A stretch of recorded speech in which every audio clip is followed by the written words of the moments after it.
Hello again, thanks for joining. It's time for a new Model Railway news update to keep you up to date with some interesting new announcements from these manufacturers. And we've got some new models to show you across a number of different scales. I'm just going to flash up this notification before I get started, short and sweet, and then we can get into it. Right, let's go. Finally, I'm getting around to talking about Roco's new electric locomotives they announced the other day for 2025. Let's start off with the Vectrons because there's absolutely loads of models of this class of loco coming out at the moment. Everyone seems to be hammering the model market with them, and Roco is no different. And some of the liveries are getting really wild now that we're seeing locos in real life with all over body wraps. Don't get me wrong, Roco's rendition of this model is absolutely superb, but I just feel we're starting to get maybe too many of them in model form. 10 new liveries here, come on. What do you think? Drop a comment below about your thoughts on this. Another one we're starting to get swamped with is this loco. 8 new liveries here, and it's another really good model, but I feel it's just getting too much now as well. We also got more of these Swiss locos, the RE4/4 and variants. If you've not owned an RE4/4 in green at some point in your life already, can you even call yourself a European railway modeler? So did anything catch my eye this year? Well, yes, this did. Yes, another new numbering job this year. It has been modelled before. I even owned one and reviewed it on this channel. I think it was from Pico though, and it was a bit of an annoying thing, but Roco's model here looks really good, and this is an impressive machine. And here priced at around £240 for analog and around another £100 for the digital sound versions. It's due in Q3 this year. I do like older Italian stuff as it's always a bonkers looking thing, and this E432 from Era 2 is just that. This one also comes with driver's cab and engine room lighting functions as well as the normal Roco feature set these days, priced around £330 and £430. And I also like this Trenitalia livery combination, and here on the E444 it looks really good, but I feel this rendition of the loco isn't quite good on the paint finish, with the masking between the colours not quite spot on. It is a little cheaper though and does come in M652 instead of Plux 22. We also had some new liveries on the CSD RH372, back to Plux 22 by the way, and a new number for the DB BR144, and also the same, a new number for the DBE44, a version of the BR103 in its current museum specification. I've mentioned this model on this channel before as it was announced last year, but it came up again in their 2025 announcement and is due in Q4. Another new number for the BR101, it's even been out in this DBAG red before, so nothing new here. And a BR114 with a new number and 2 new number options for the BR155. And a new number on the DRG E16, which is a cool looking model, but it's not new this year really. Another cool model, but just with a new number, is the cute looking OBB RH1245, and here as 522 from Era 4. Then we had an RE460 and an RE6/6 with new numbers for Swiss modelers, and for Austrian modelers a new number for the RH1041, RH1042, RH1044 and RH1144. Nothing much interesting here really. For the Netherlands it was a new number for the NS1211 and also for number 1753. And that 1753 comes along as an SNCF class BB along with 2 other BB class French locos with new numbers. We also got one Polish loco, the EP05 in this livery, which isn't my favourite one to be honest, and while I like the EP05 I think modern PKP blue livery suits this loco more than this darker orange colour. We also got 2 EMU sets, this here being the DBAG ICE 3 Neo 4-car EMU as a BR408 from Era 6.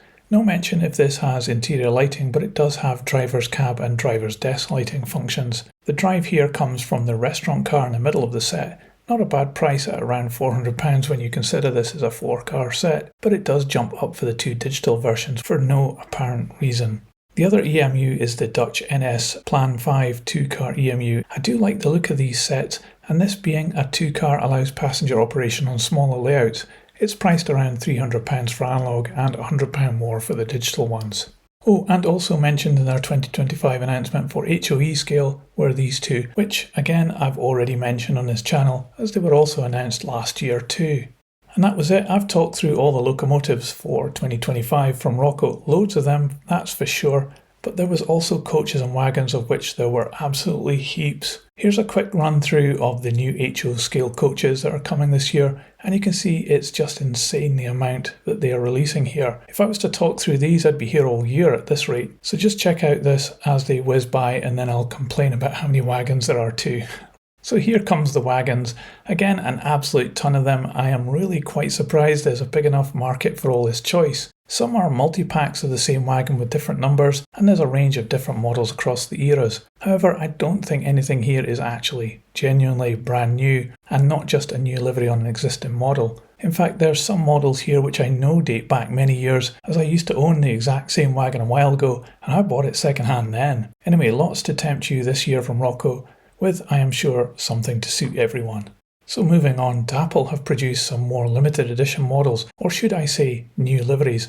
In celebration of Railway 200, they have produced this, a rendition of their 7-plank open wagon with the 200 logo on the side. I don't think this looks particularly good in terms of the print quality or the creativity of the design. It's being sold exclusively through the Railway Museum or Science Museum website as part of their 200 collection for £22.50. Considering you can get the same wagon here in the GW livery from the likes of Rails for £10.38, you're basically paying more than double just for the 200 logo. N-scale modelers aren't left out, as you also have the chance to overpay for this version of the wagon, which I feel has the logo even worse than the 00 scale version. This here is being offered for £20, which again is more than double the price of a core range version of the same wagon. These two wagons are part of a wider range of Railway 200 items being offered by the Science Museum, and I am sure there will be loads of companies gearing themselves up to cash in on the 200-year celebration. Hornby. So more coming soon. Brace yourself. Talking of Hornby, they showed us some photos of an engineering sample of their upcoming GWR Saint locomotive.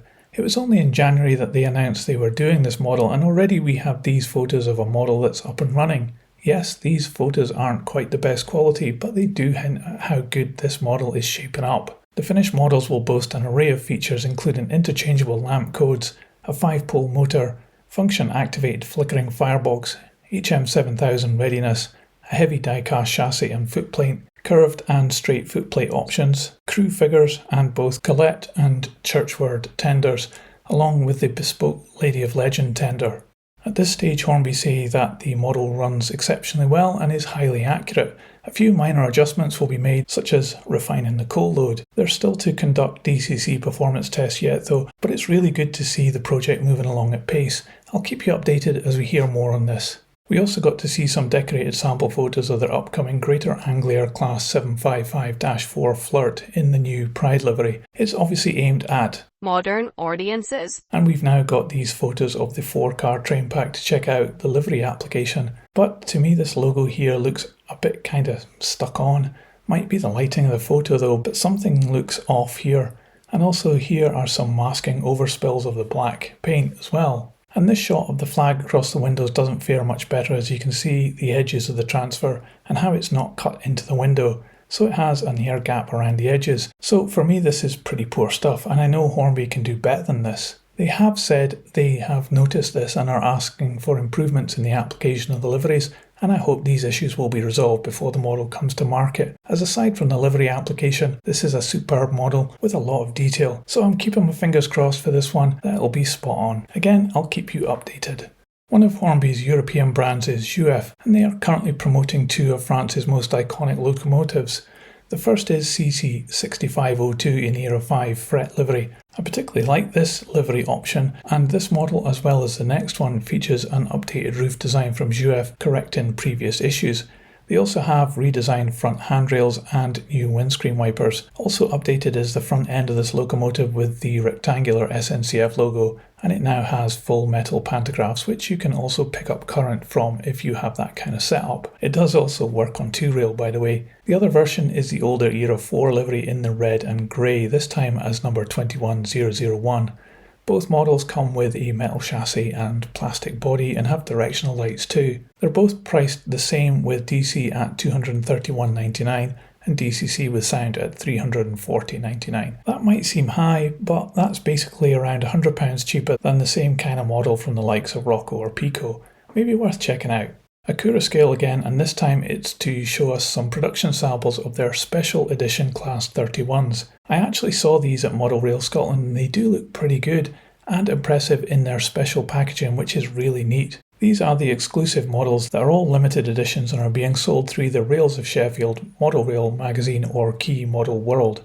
I especially like that the theme follows through to the box artwork, and the yellow one especially must have the most eye-catching model Loco box ever. These are in batch 3 of this Loco's run, which is arriving in around 3 weeks' time. However, all the core range have already been pre-sold by Accurascale, so there's none left to buy of this batch directly from them. Sounds like you need to be quick to get one of these limited ones.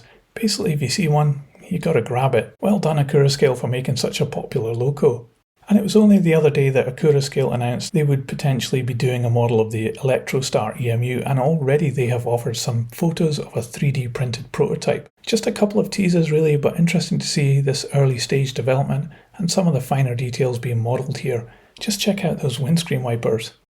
Moving on, a quick note now on the new Oxford Rail items, specifically the new 00 scale tank wagons, and we now have some nice photos of the actual models. There's 3 new liveries here and each looks well applied, and the model itself looks good too. A nice little wagon this, and priced at an RRP of $23.95 each. The Pratt's one here is my favourite livery out of these 3. There are also some photos now of the new 7-plank wagon and its 4 different livery options. Now there's loads of different 7-plank wagons and I'm not sure we need any more, but these ones do look good and the printing seems really crisp and clear, so a nice addition to the Oxford range. I've not spoken about PJM models for a while, but they are back with a new model building in 00 scale. It's a new laser cut wood kit that replicates the post-1970s island platform station building at Thirsk on the East Coast Main Line. It comes with laser cut glazing and 3D printed ridge tiles, and when made measures 269 by 70mm and 51mm in height. The kit includes assembly instructions and is priced at $35.99. This model is being sold exclusively through the Key Model World shop, so head on over there if you'd like one of these. So a few new Herpa models have just been announced in HO scale, and there's a range of vehicles to choose from here. First is this a VW Passat in dark grey, so this and the following cars aren't new models as such, just colour options really, around £19 for this one. Next is a very stylish Porsche 911/991 Turbo in this British Racing Green. Feels a bit dark in my eyes, but a nice car. Also available in Carrera 4S version in a very bright chrome silver. Another stylish estate car is the Audi A6 Avant, and here in the Tango red colour. All of these are priced around the £19 mark. And another, this time it's the BMW Alpina B5 Touring, which comes with some nice graphics on it. I don't think this colour is the best for showing off those lines, but here in dark red. That was the last car at the moment, but we have some more vehicles including the VW Buzz Taxi, a very modern vehicle here, and the price has increased to around £23. So this is a whole different level of model. This crane is a huge model even in HO scale and comes with a high price of around £75 and brings us to the end of the recent Herpa updates. More to come next month, I'm sure. Heljan have just been commissioned to make a new run of O-scale wagons. These are the new livery options for the previously produced Type IWB bogie cargo wagon, which here is being commissioned by Tower Models in Blackpool as a special run. This is an example photo of one of the initial run models with the blue circle livery, and this, along with other liveries in the previous run, will be reproduced again here, along with some brand new liveries. There's certainly a lot of choice here, and there's some good news on the price as well. Previously these were offered at £149.99 each, but Tower Models have managed to reduce the price on this new commissioned run to £125 each, and if you buy any 4 at once, you can get them for £400, saving you £100. Expected release of these is spring 2026, and you can pre-order them now. They'll be offered in limited numbers too, so be quick if you want one of these. Also, if you model European O-scale, then these will also work for you too. Next is a couple of updates from Revolution models, first for N-scale with some livery sample photos of the upcoming Type PCA tanker wagons in the Alcan livery. There's the original livery option, the debranded Alcan livery, the Lochaber Liberty version and also the Alvance British aluminium livery. If you've got eagle eyes, you would have seen as we went through there was a couple of oddities, like a missing buffer on one and some fitment issues. This was caused when the samples were en route from China. Hopefully the finished models will have a smoother trip.